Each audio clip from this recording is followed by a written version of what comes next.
We will quickly begin. Just want to say I'm Medha. I am currently based out of New York City, and I was in the first volunteer cohort of humanitarian designers. I'm currently on this specific segment of Knowledge Talks where we invite awesome people from all around the globe who are making real impact in the humanitarian and design fields. And today we happen to have Milan Kieffer with us. Please correct me if I did not pronounce your name right. Perfect. Great. And we're so glad to have him. He's an innovation designer for the French Red Cross. Uh, I don't know how to pronounce it in French, but I will leave that to you, Milan. And I will invite you now to introduce yourself. We are also looking forward to hearing about the Kenya challenge that's also open until the end of this month. So we hope to also learn a lot from your journey as a designer. And me, as a budding designer, I'm always excited to hear about others' stories who are more established in the field. So, yeah, please take it away. Thank you so much for joining us today. Mhm. Awesome. Thank you. Good morning. Good afternoon, maybe, everyone. Yeah, thank you, Meda, for inviting me here today. Yeah, I'm glad to share my work with other designer in the humanitarian field. So it's really a good moment for me. So yeah, my name is Milan Kieffer. I'm a designer expert for the French Red Cross, Croix-Rouge française. You wanted the French pronunciation. It's been 2.5 years now. So it's quite recent in this organization to use design as a tool for innovation. So I'm going to share a lot of different projects. Some are very small and close to, let's say, graphism and informational design, and other moving toward more organizational and structural innovation approach. Um, so just a quick word about the organization. So we are a part of international movement, Red Cross and Red Crescent movement. So it's aroundly 16 million volunteers worldwide, but in France, it's 80,000 staff. So we have employees and volunteers, and altogether it's 80,000 people. And our mission, it mainly focused on the national. So it's mainly French population that we are addressing through the activity of the French Red Cross. And a few of our activities are international, but always in collaboration with another Red Cross. So this is exactly the case with the Kenyan project. We are working with the Kenyan Red Cross Society because it's their field, their territory. So this is how we approach international project in the Red Cross movement.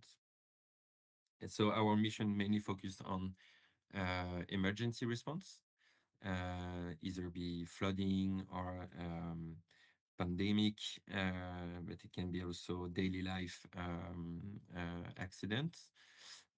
So we have also have a health sector, mainly um, hospitals and daycare facilities. And we have the last part, the last pillar of the French Red Cross is the social inclusion. So um, it's it's all the activities around reducing precarity and poverty situation. So in that organization, I'm part of the innovation department. It's our way of doing innovation in the Red Cross is that we are a support to other HQ departments.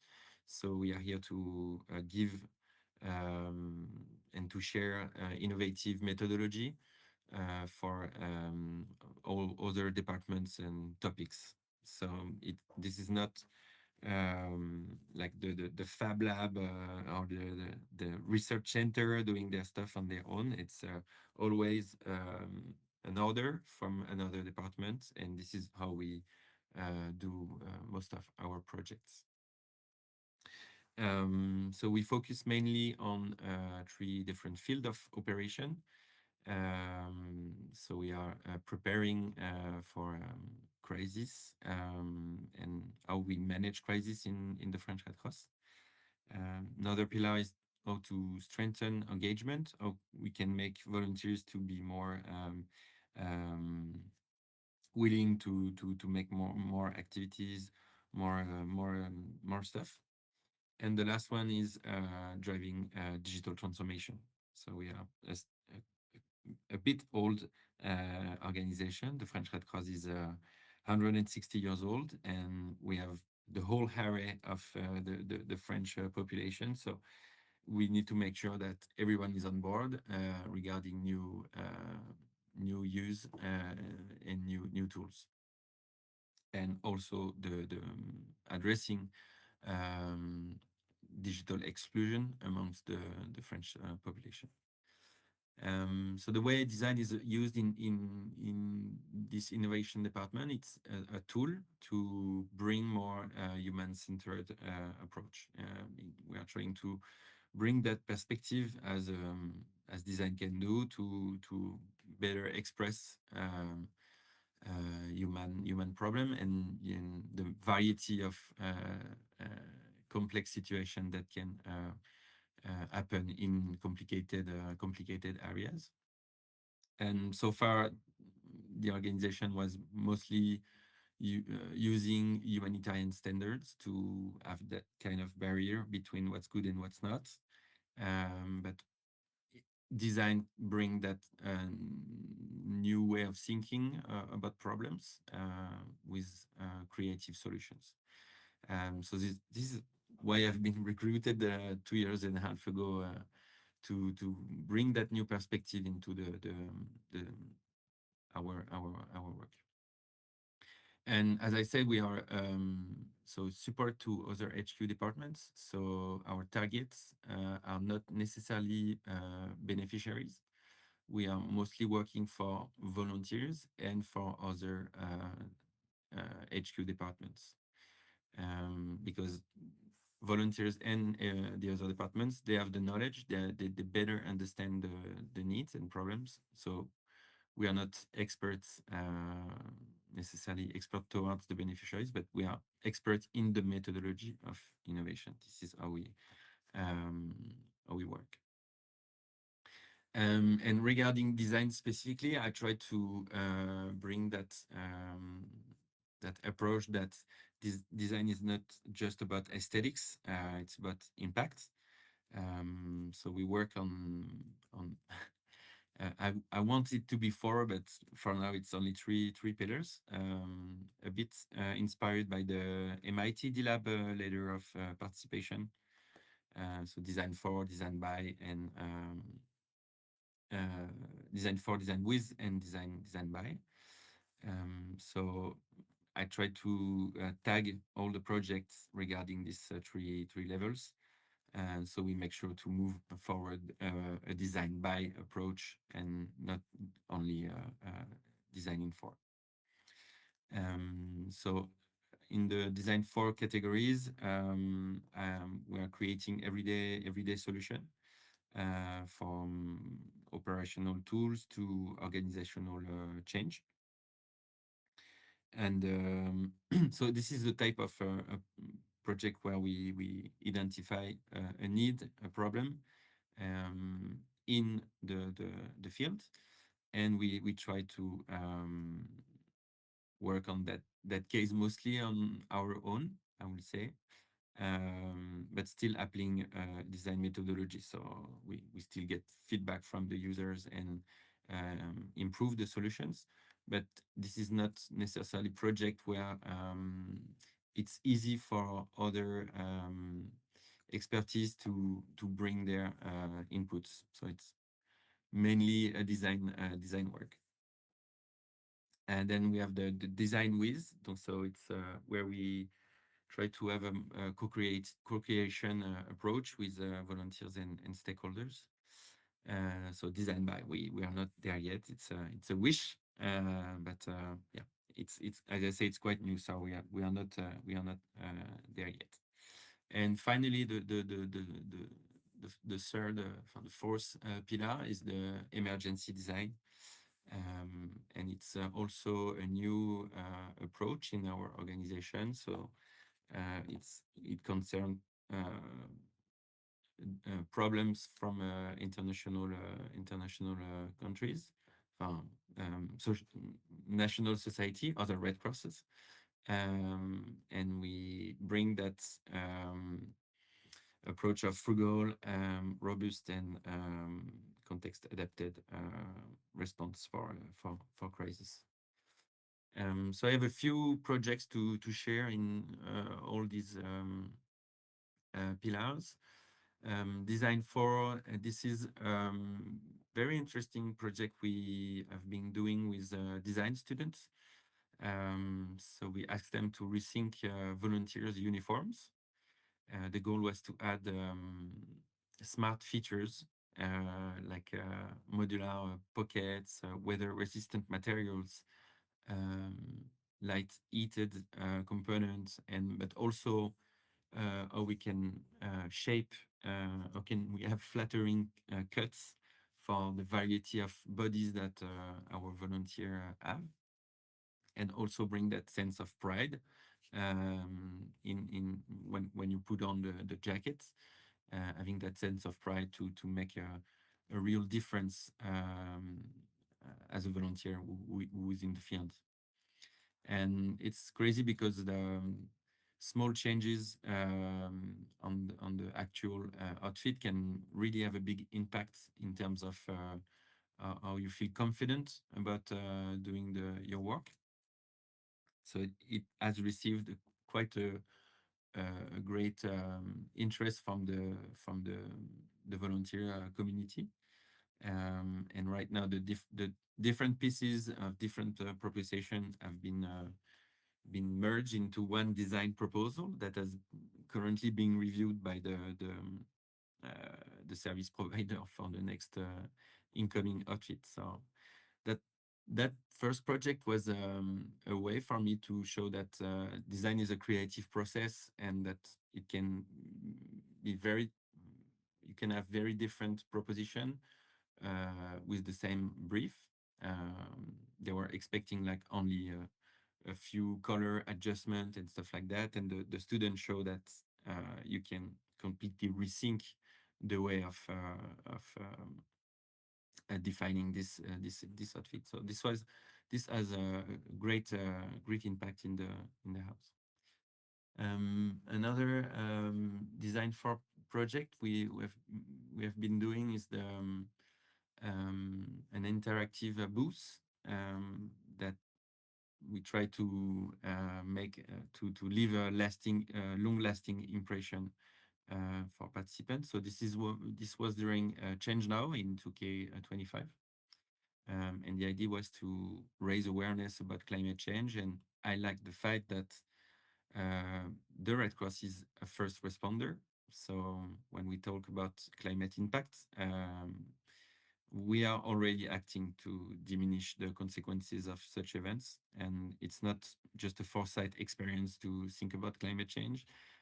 It's already happening around the world, and Red Cross is already there to protect the most vulnerable. So during that salon, we developed this interactive experience where we use real life testimonies, a serious game, so that visitors don't just learn that there will be consequences, but that they experience the challenge firsthand.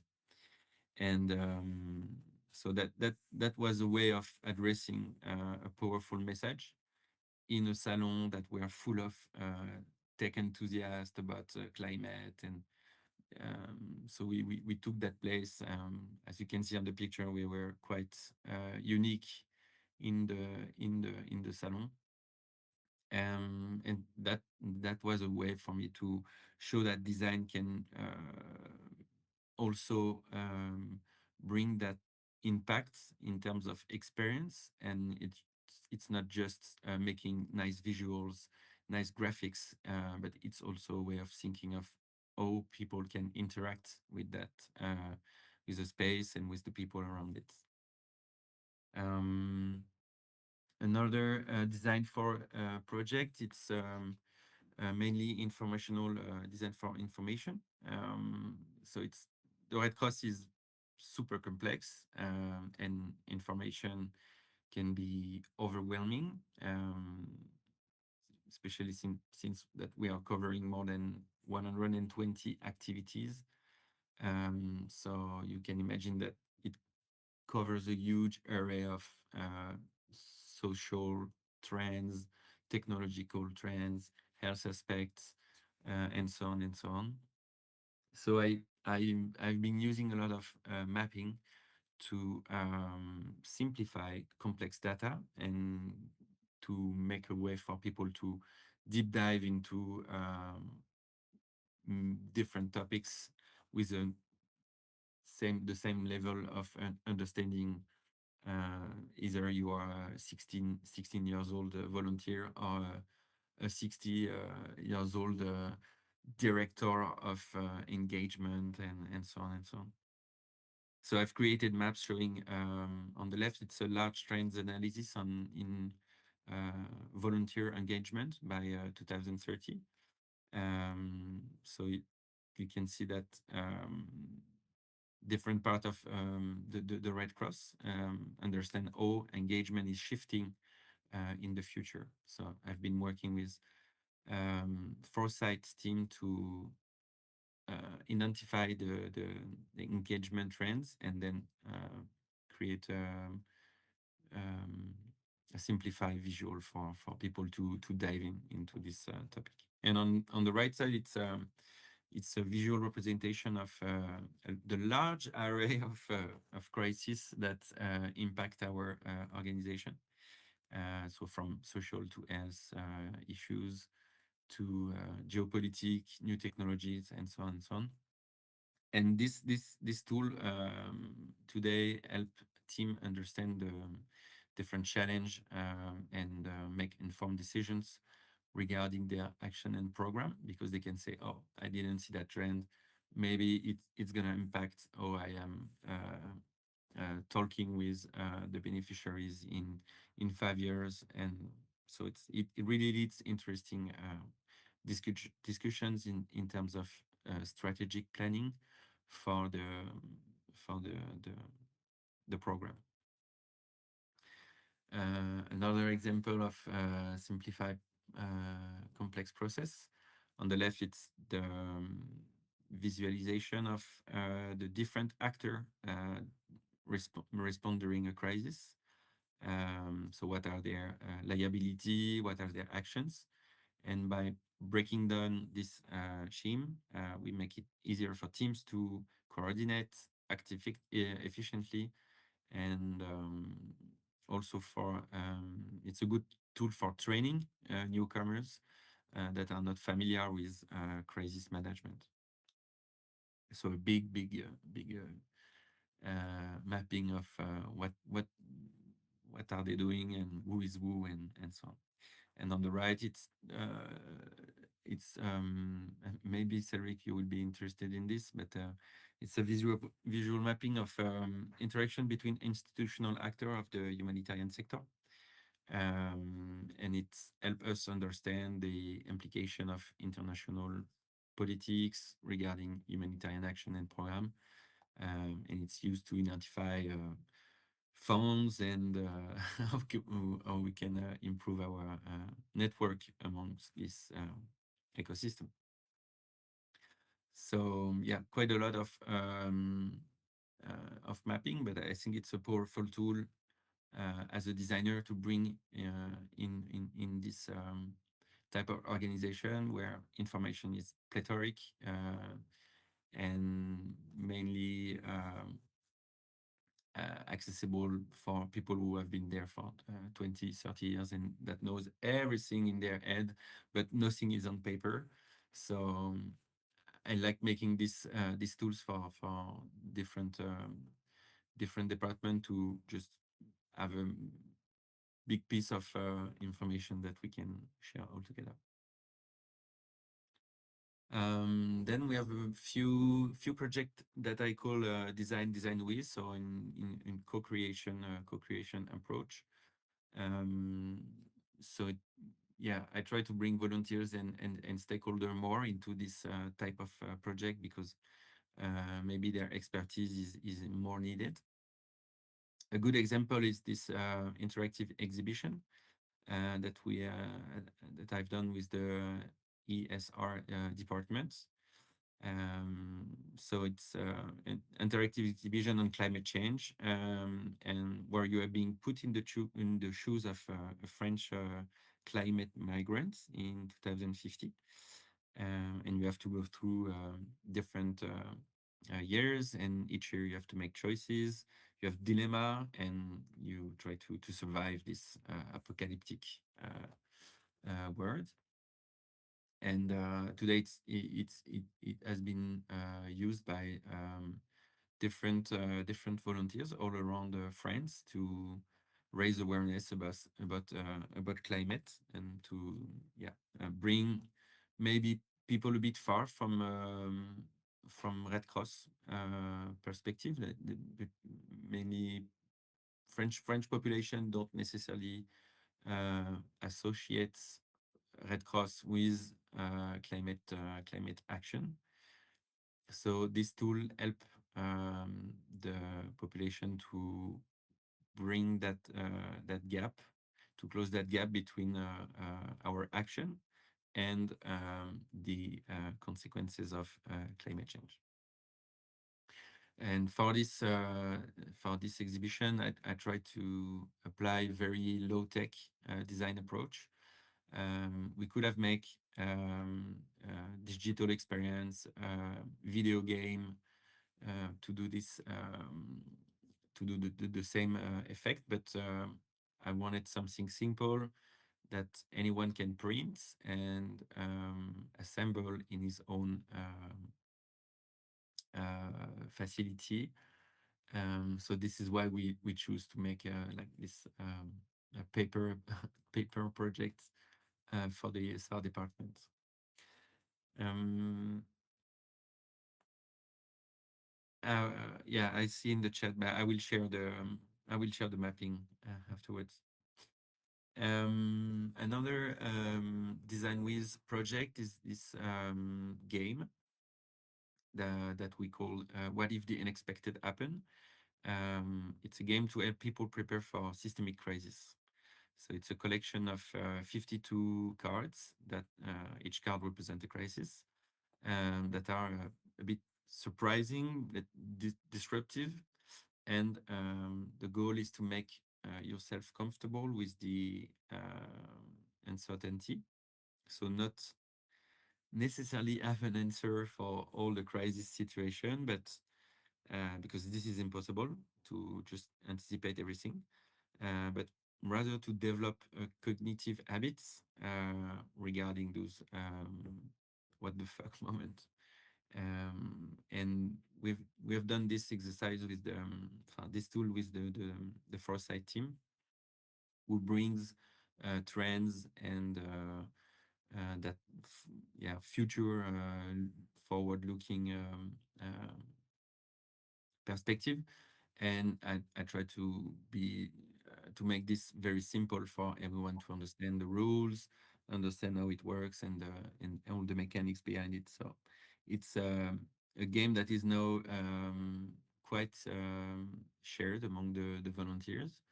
Um, we are doing the third edition, so there is new cards adding to the pile, and we have seen some volunteers sharing crisis cards as they didn't receive necessarily the last version. So we have a stronger engagement on this game, and I think it's because that design approach that make it very simple to understand and use when you get like 20 minutes or 1 hour waiting in your under your tent.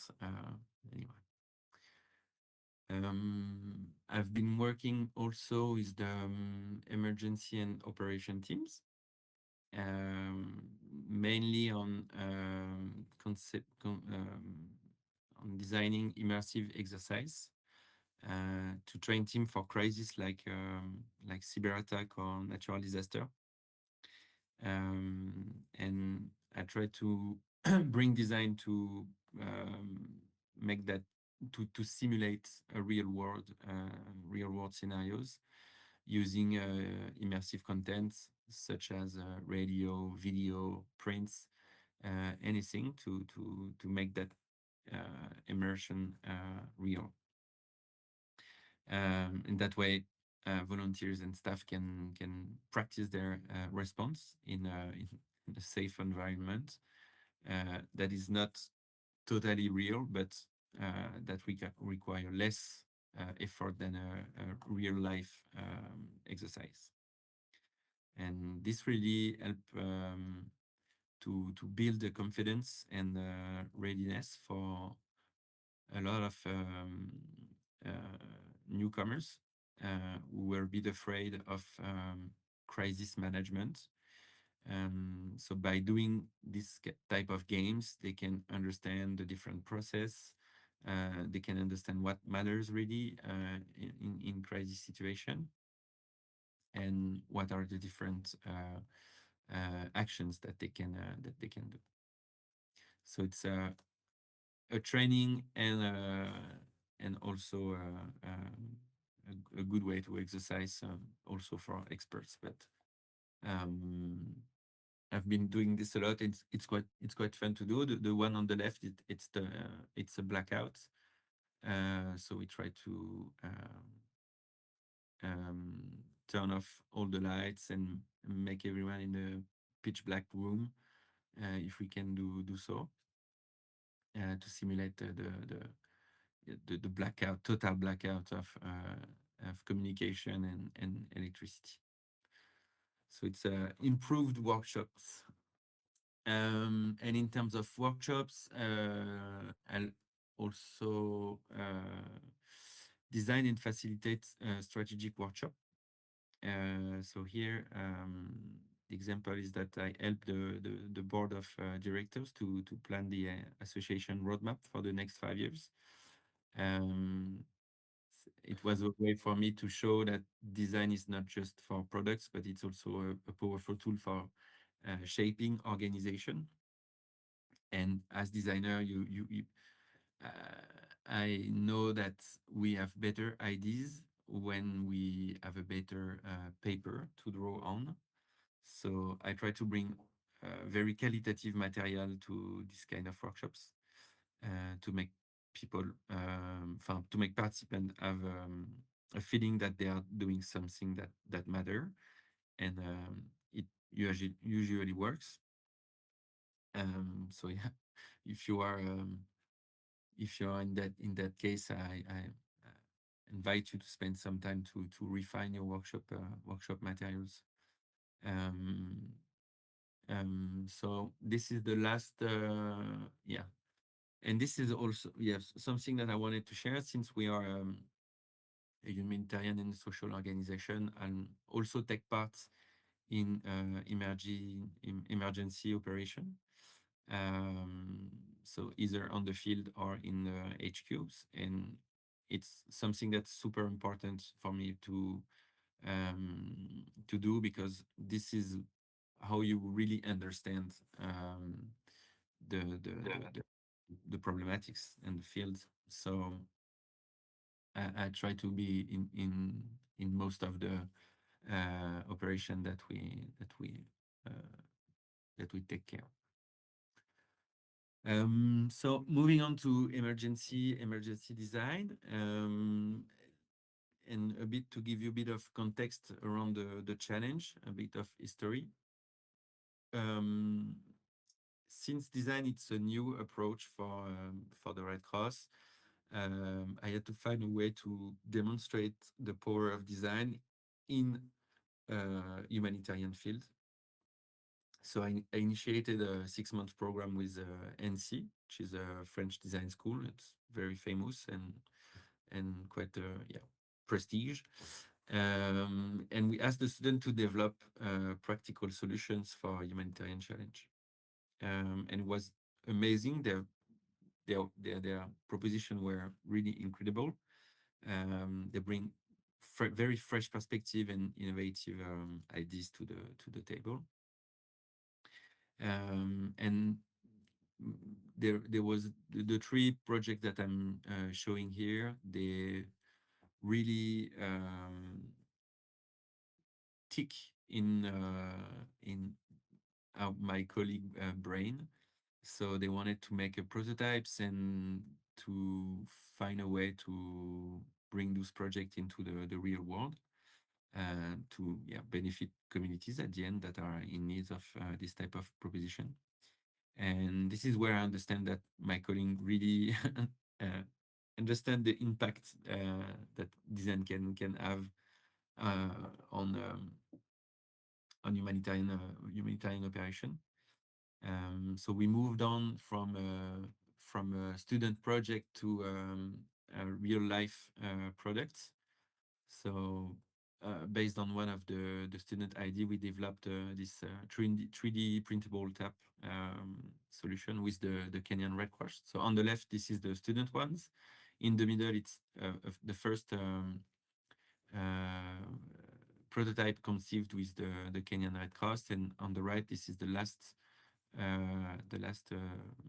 version that I will be testing in July. So yeah, the idea of the project is to bring a tap solution to areas where they don't necessarily have this uh, resources. Sometimes they just use a bucket for water and a cup to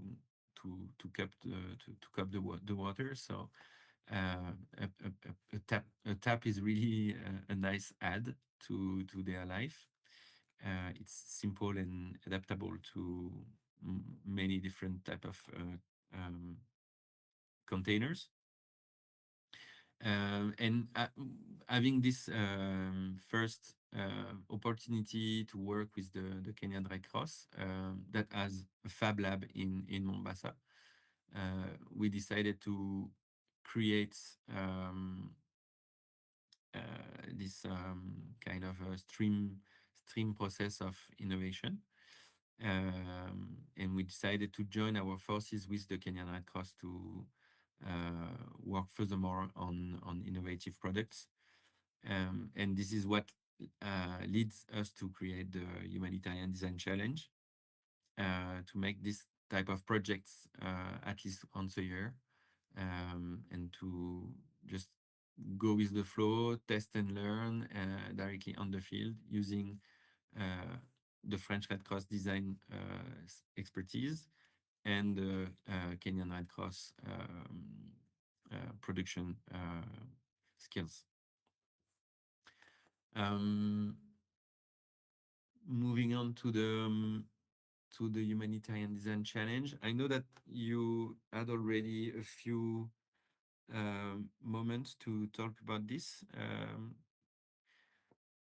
Misha and Meda, sorry, and Cedric. So, do you want me to go through like the general presentation, or do you want to just do a exchange and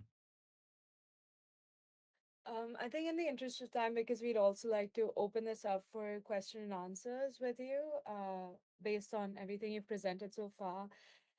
It would be great if you can also take us through the design challenge, but maybe just a little quickly. So, just in terms of like deadline, eligibility, what's required, what the actual challenge is, and what you're looking for. okay, all right. So, oops. So there is the video. I'm not showing this. So regarding uh, the situation in Kenya, and the camps in general. So in many refugee camps, sanitation facility are built to respond quickly and not sustainably. So they can be so this is quite expensive and not very durable.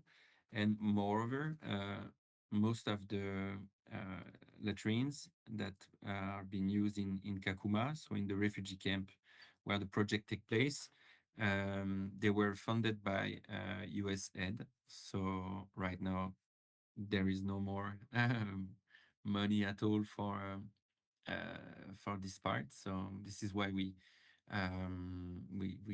launched that challenge to find a solution for that problem. So today, Kakuma is home to 300,000 people, and we are experiencing a high pressure on infrastructures. And when you know that when sanitation fails, it directly affects health, safety, and dignity of people, and especially for women and children. So um, this challenge exists because sanitation is not only a technical problem. It's not only about finding a cheap, affordable solution for sanitation, but it's a social and human issue. So um, in terms of impact for this challenge, so the goal is not just to design a better toilet. As I was saying, we are trying to we are expecting a triple impact: improve dignity and daily experience for whole user. So it's a matter of accessibility. We are looking to reduce environmental impact and waste because right now the situation is it's quite dramatic. Um, and at the end to strengthen local innovation capacity um, by providing an open and replicable solution directly on the field. So one of the one idea of the project is to bring a production and to bring machines in Kakuma so they can build their solution at the end.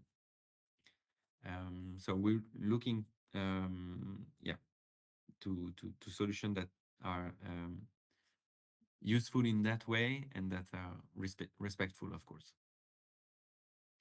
Um, con Regarding the infrastructure, um, an important clarification is that you are not designing the pit latrine system itself. Um, so we are not looking at the toilet bowl where the waste are going, but we are looking at the structure. So the walls around it and how it can protect privacy, how it can protect intruders. How do you feel inside? Or it can be also built easily, repaired, and reused.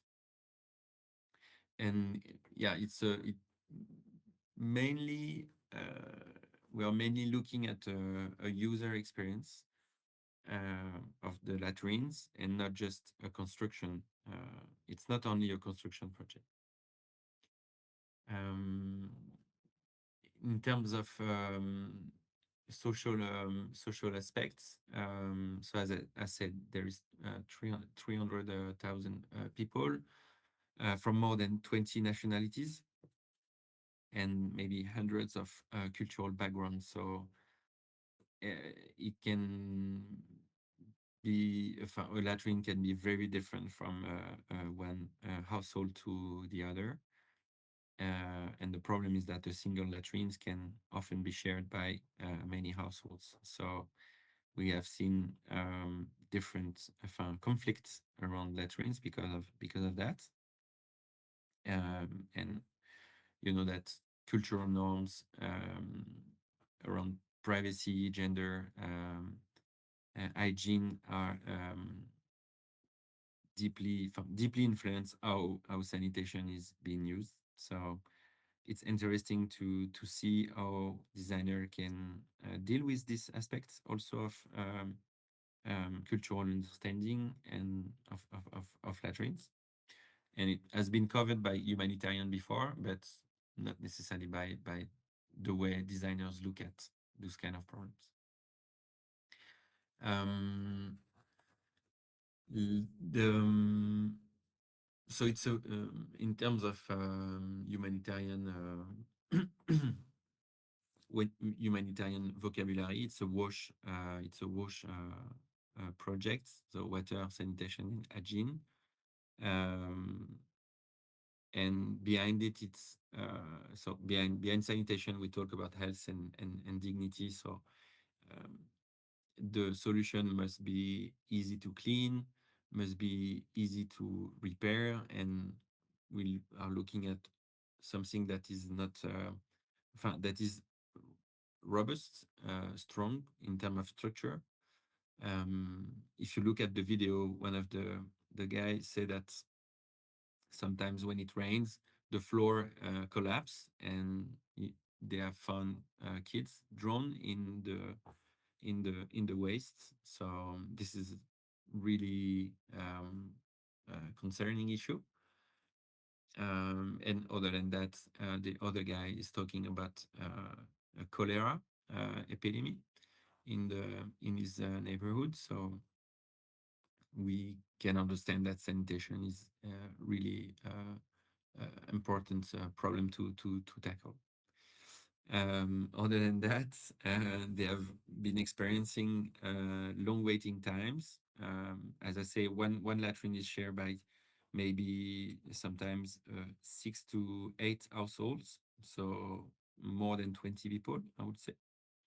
You can imagine if you have only one toilet for 20 people during a year, it can create sometimes problems. Poor lighting, most of them, they don't have electricity, at least in directly in the latrines. So they're either going there during daylights, or sometimes they can bring like a torch.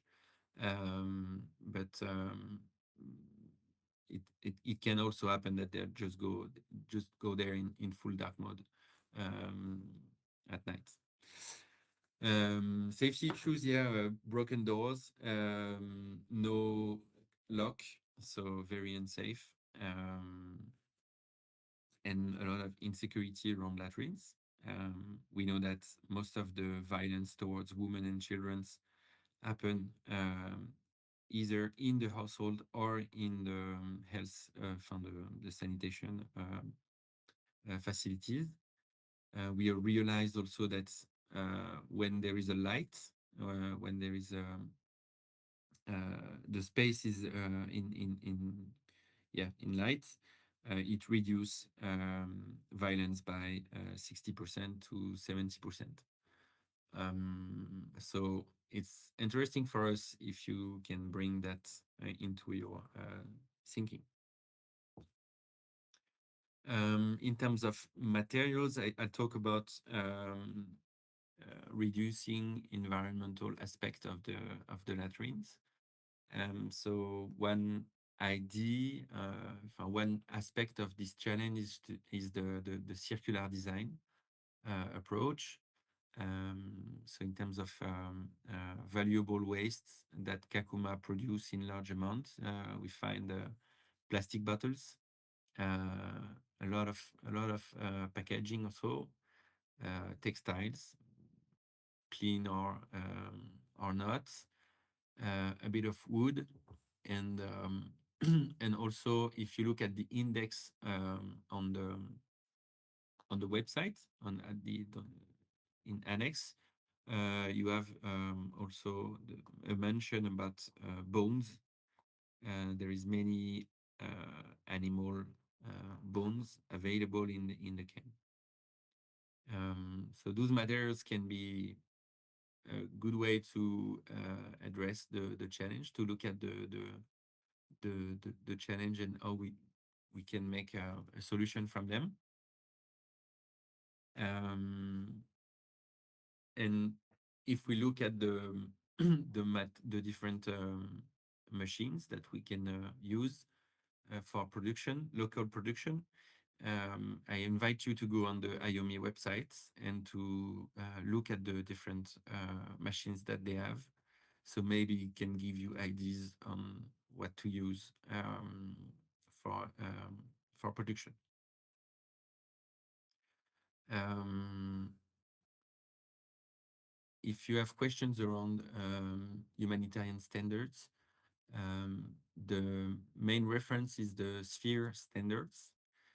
You can have a look at those, and it clearly define what is a safe sanitation place, what is considered and something that is accessible, private. So take a look at this document. It's very valuable, and yeah.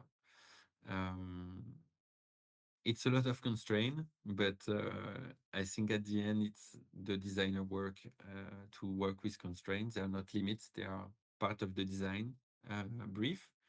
So yeah, I think you will find probably good ideas looking at standards. Um, if regarding the criteria, so this is the important slide. So yeah, this is how we will be evaluating the project with the jury. So the first one is humanitarian relevance. Here the jury will ask, does this project really improve daily life in a camp? So not just technically, but in terms of, as I said, dignity, privacy, and safety. The second one is creativity and originality. Uh, so here, think low tech. We are not a private company with thousands of million of cash. So nothing complex or high tech. Simple, clever, frugal ideas are often more adequate to our reality. Then we have sustainability and circular thinking. So this is how do you reuse materials that I listed before? Or do you also maybe reduce waste instead of adding more to the pile? Feasibility and cost, it's, as I say, something that can be built locally with local tools, local skills, limited resources. User experience. Here we will have a look at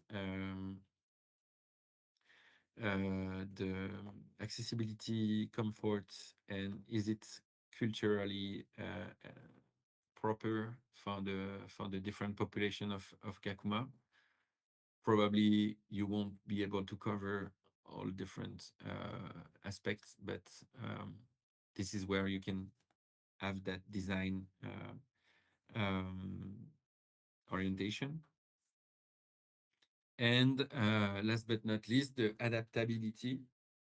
Um, it's great if the solution can evolve and be reused in another context, but also one way of looking at it is how can we build on your solution to add maybe a tap or another latrines? Can we combine two latrines together? Can we make can we put a water tank next to it, and so on and so on. So think about maybe modularity of the solution you proposed. And yeah, as I said, this is a complex project. You don't necessarily have access to a lot of inputs from the field. So we know that, and we are not looking at perfect projects. We are looking at relevant and realistic design proposal, but the main work will happen after the selection phase, where we you will be able to go in Kenya for a week or two and work with the local communities and the Kenyan Red Cross to refine the solution and to make a prototypes, few prototypes on the field and see how it goes from there. So we're looking at ideas, not necessarily at the perfect idealistic solution. Yeah. Requirements, it's open to anyone.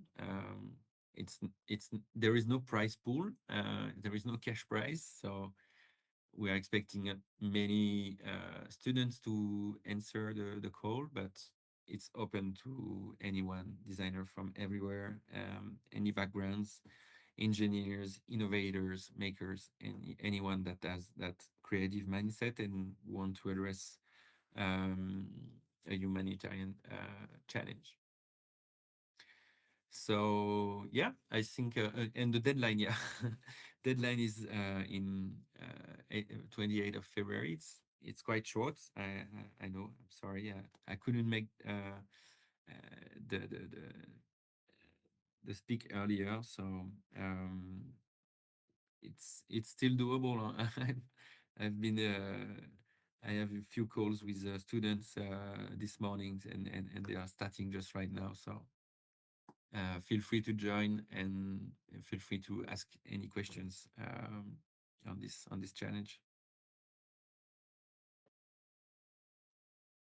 Thank you, Milan. Thank you so much for this amazing presentation. Really appreciate it. I'm not on video right now because of my spotty internet, but I hope you can hear the enthusiasm in my voice as I say that this was a very refreshing presentation. It reminds me again of why I like design as a field so much, because even in these extremely complex and serious situations and crises around the world, design is able to bring a very playful and fun perspective to bringing solutions to these current wicked problems. So I really appreciate your perspective and all of the projects that you've shared, from like designing experiences in the physical world to designing games.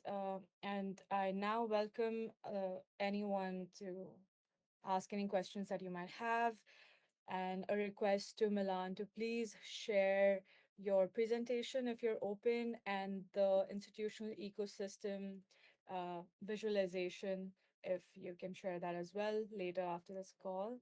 And Mhm. thank you, Beatrice, for joining. It's okay that you had to leave. Take care. But yeah, the question and Q&A session is open to all. Please feel free to ask any questions of Milan.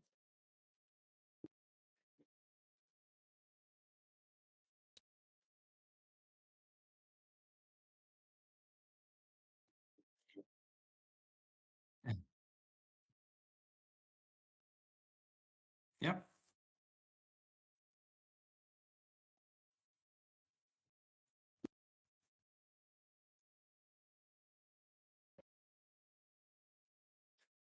I have a question that's not about the challenge, so I'm not sure if it's a good time for that.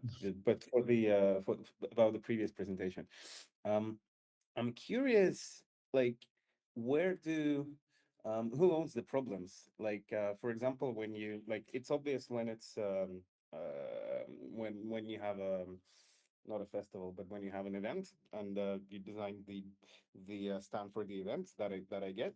But for example, when you have like the 3D printed water tap, where does that come from? Is it something that like the and or this challenge, for example, is it the Kenyan Red Cross having a problem and coming to you, or is it coming from you? Like, what is the origin of those ideas? Yeah. Good question. I think we are learning by doing here, and so for the students, the NC student projects, they make their own design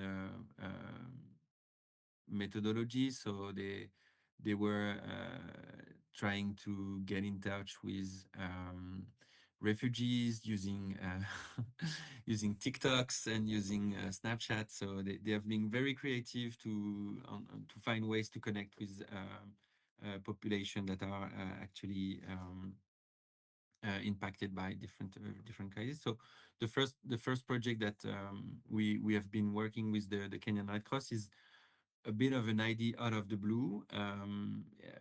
It wasn't a problem that were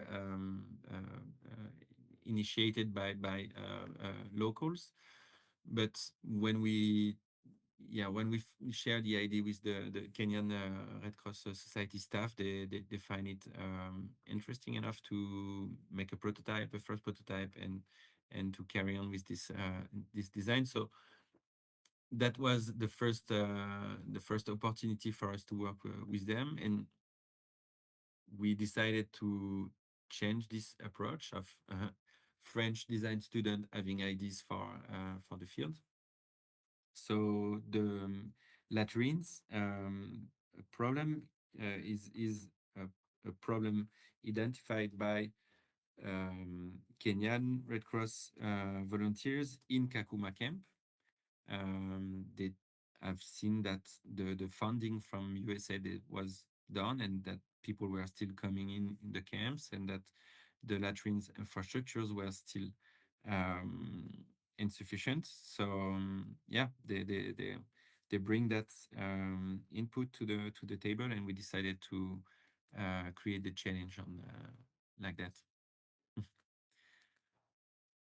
If I can take a minute more and elaborate on that, because I am curious. And like in general, your work is more like you have a lot of stakeholders and they want things from you and you're putting fires, or there are projects you're pursuing. Like I'm trying to figure out how your work is structured, basically.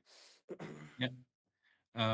So as I said, there is the four level of the ladder, the design ladder, and currently it we are not. I am not in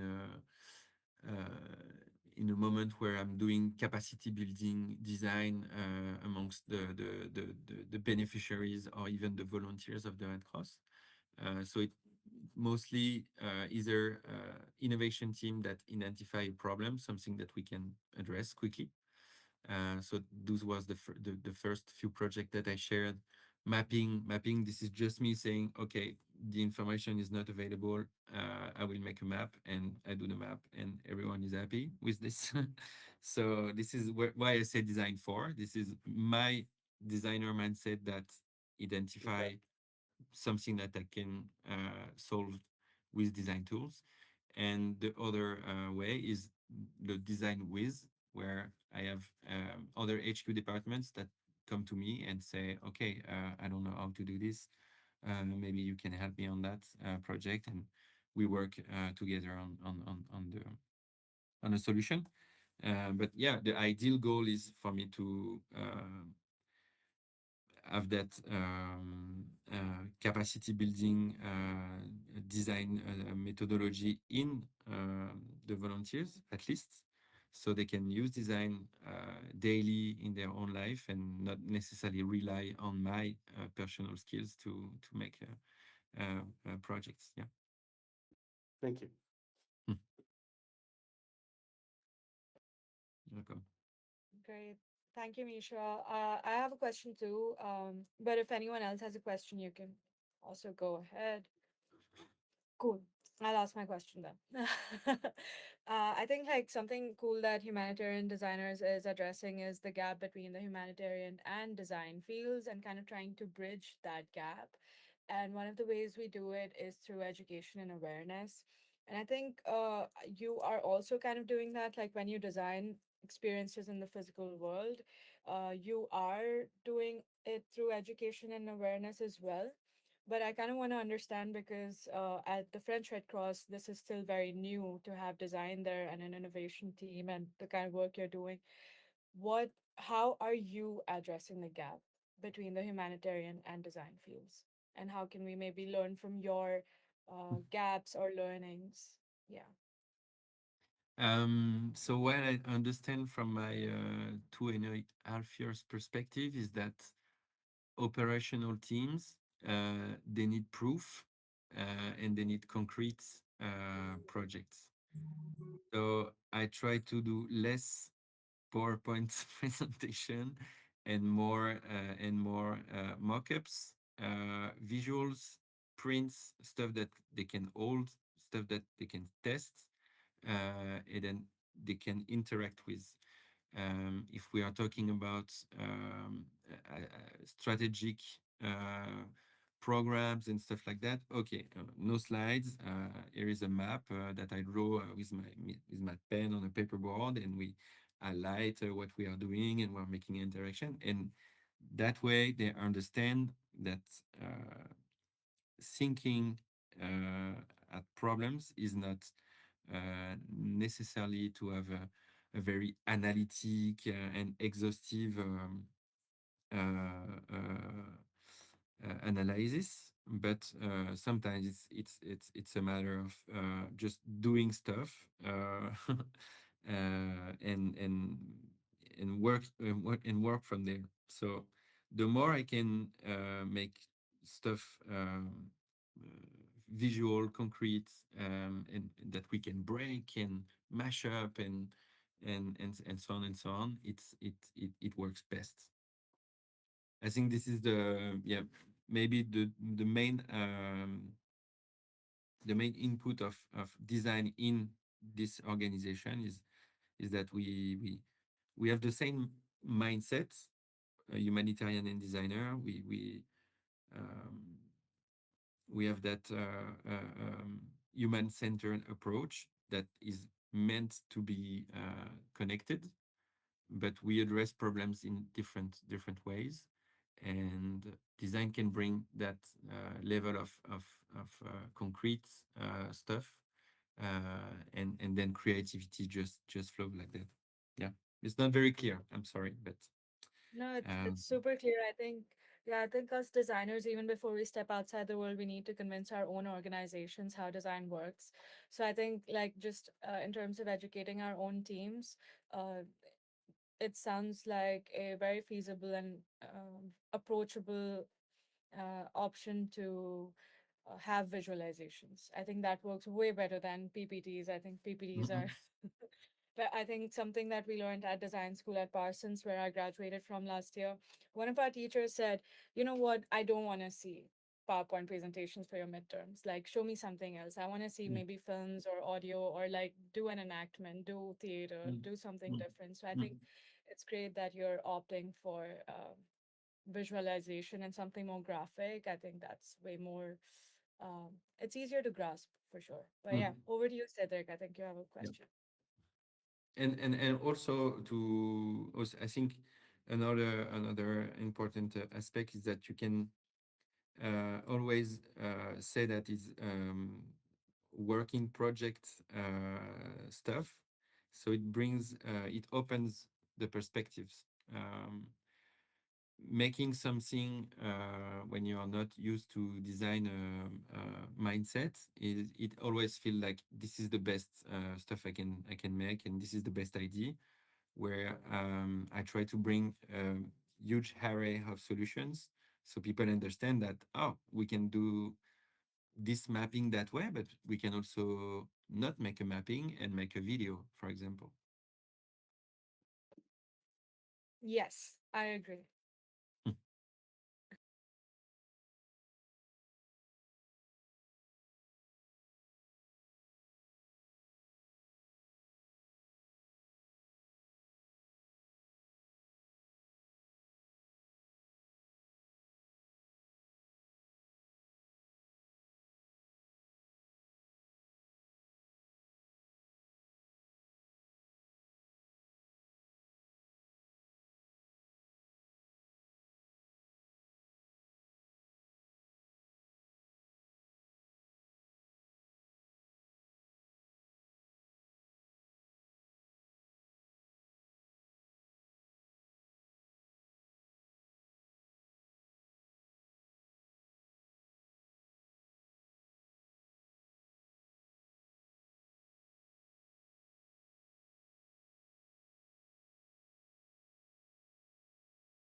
Yeah. um, so on your thoughts, so the for, by, and with ladder, it's from the MIT D Lab. So I didn't invent it, but it's, I think too, that it's super clear to approach a design project that way. Um, so yeah, agreed. Regarding repository of design projects, student design project for humanitarian, I think that would be a super idea. We can definitely, yeah, work on that. I think um, I have two other design schools that are working on the challenge right now, so we can at least add those to the pile. Um, and then you talk about foresight, and what was the first word that took your mind? That was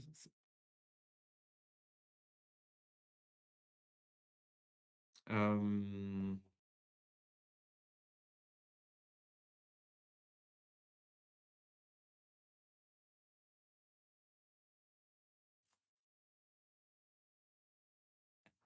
of making decisions. Yeah.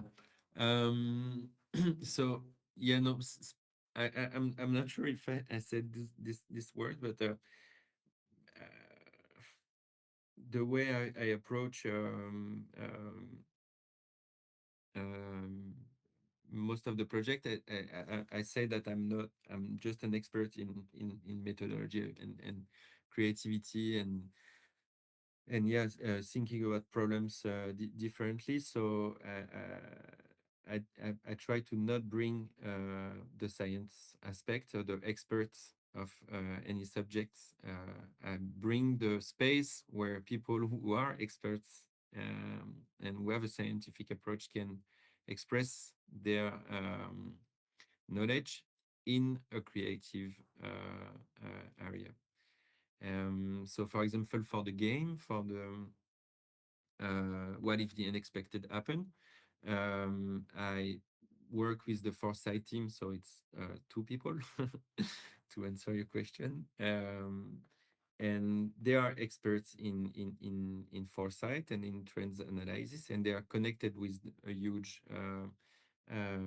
array of uh, yeah, expert in sociology, in geopolitics, and so on and so on. So they are taking inputs from this group of experts and then writing 120 pages of foresight trends, and this is where I interfere and try to make that clear and simple for anyone.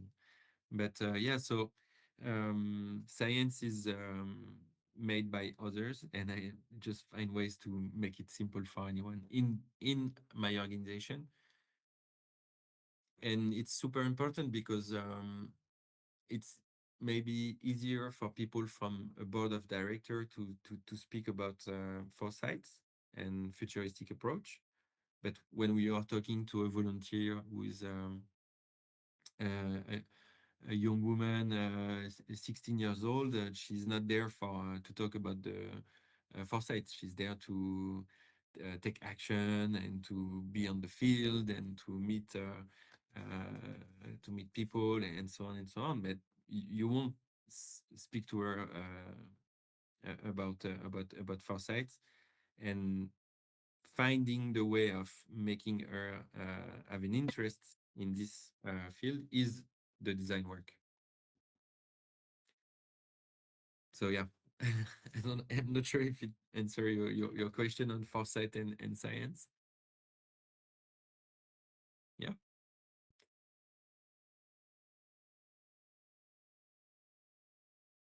Oh yeah, yeah, yeah. And I have that, note that down. Sure. And so yeah, but foresight is not new for Red Cross. It is in the statue of the organization. It's written down that we should have a committee of foresight orientation made by external experts and internal experts.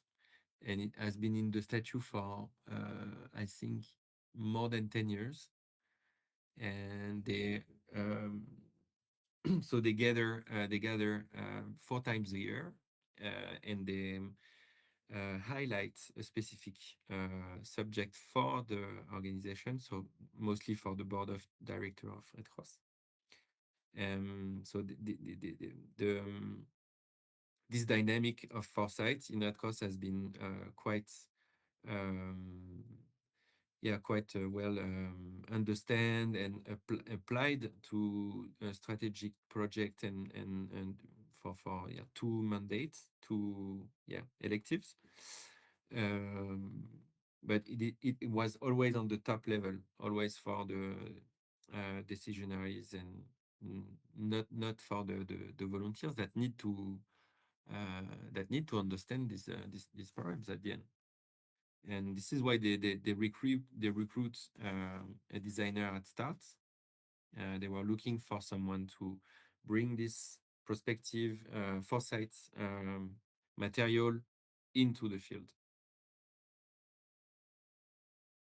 This is how we connected with Red Cross.